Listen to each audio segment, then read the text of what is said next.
আসসালামু আলাইকুম। যারা ভর্তা খেতে পছন্দ করেন তাদের জন্য আজ থাকছে স্পেশাল লাউ পাতা ভর্তা বা লাউ পাতা বাটা। এই ভর্তাটি কিন্তু আমি একেবারে অন্যরকমভাবে বানাবো, আর এইভাবে লাউ পাতা ভর্তা করলে অসম্ভব মজার হয়। আর এই লাউ পাতা ভর্তা হলে অন্য কিছুর প্রয়োজন হয় না, নিমিষেই কিন্তু আপনি প্লেটের সব ভাত শেষ করে ফেলতে পারবেন। আর লাউ পাতা ভর্তা করার জন্য লাউ পাতাগুলো আমি এভাবে কুচি করে কেটে নিয়েছি, আর এটা ধুয়ে খুব ভালোভাবে পরিষ্কার করে নিয়েছিলাম।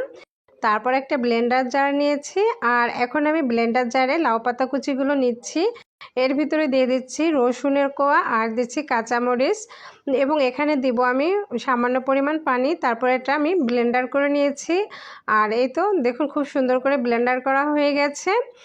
আর এ পর্যায়ে আমি নিয়েছি একটা প্যানে আমি নিচ্ছি সরিষার তেল। যেহেতু এটা ভর্তা সেহেতু এখানে অবশ্যই সরিষার তেলটাই দিতে হবে, তাহলে ভর্তার যে আসলে একটা স্বাদ গন্ধ পাওয়া যাবে।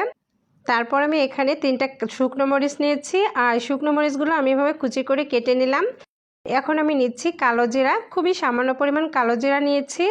আর কালো জিরা এবং শুকনো মরিচের ফোড়ন দিলে কিন্তু লাউ শাকের এই ভর্তাটা দুর্দান্ত হয়, অসম্ভব সুন্দর একটা ফ্লেভার আসে, আর খাইতেও অনেক বেশি টেস্টি হয়।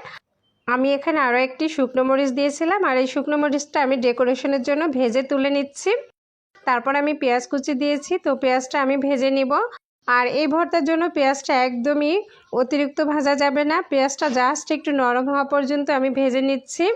আর এই তো দেখুন খুব ভালোভাবে ভেজে নিব। আপনারা চাইলে কিন্তু সব কিছু এভাবে ভেজে নিয়ে তারপরেও কাঁচা পেঁয়াজ দিয়ে এটা মাখিয়ে নিতে পারেন, সেটাও অনেক বেশি ভালো লাগবে। আমি পেঁয়াজে খুবই সামান্য পরিমাণ হলুদ দিচ্ছি, যেহেতু সবুজ শাকে আমি দিচ্ছি না, জাস্ট পেঁয়াজটার সাদা কালারটা দূর করার জন্য খুবই অল্প পরিমাণ হলুদ দিয়ে পেঁয়াজটা আমি হালকা ভেজে নিলাম। এই তো হালকা ভাজা হয়ে গেছে। তারপর আমি এর ভিতর দিচ্ছি এই যে ব্লেন্ড করা সেই লাউ পাতা। আর এইভাবে লাউ পাতা ভর্তা করলে কিন্তু খুবই মজার হয়। আর দিচ্ছি আমি স্বাদ মতো লবণ। আপনারা এভাবে ব্লেন্ডারে যদি করতে না পারেন তাহলে শিলপাটায় বেটে নিতে পারেন, শিলপাটায় বেটে তারপর ঠিকই একই প্রসেসে এই ভর্তাটা বানিয়ে নেবেন, সেটা কিন্তু অসম্ভব মজার হয়।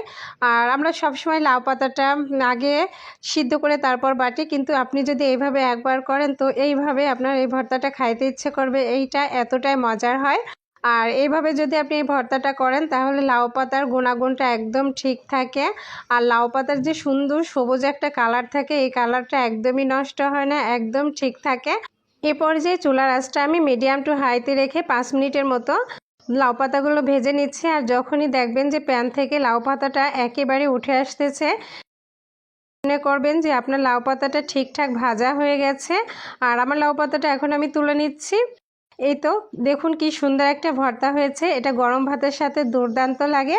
আপনারা অবশ্যই এটা ট্রাই করতে পারেন। ভালো লাগলে আমার পেজটি ফলো দিয়ে লাইক কমেন্ট শেয়ার করবেন। সবাই ভালো থাকবেন, সুস্থ থাকবেন। আজকের মতো এখানেই বিদায় নিচ্ছি। আল্লাহ হাফেজ।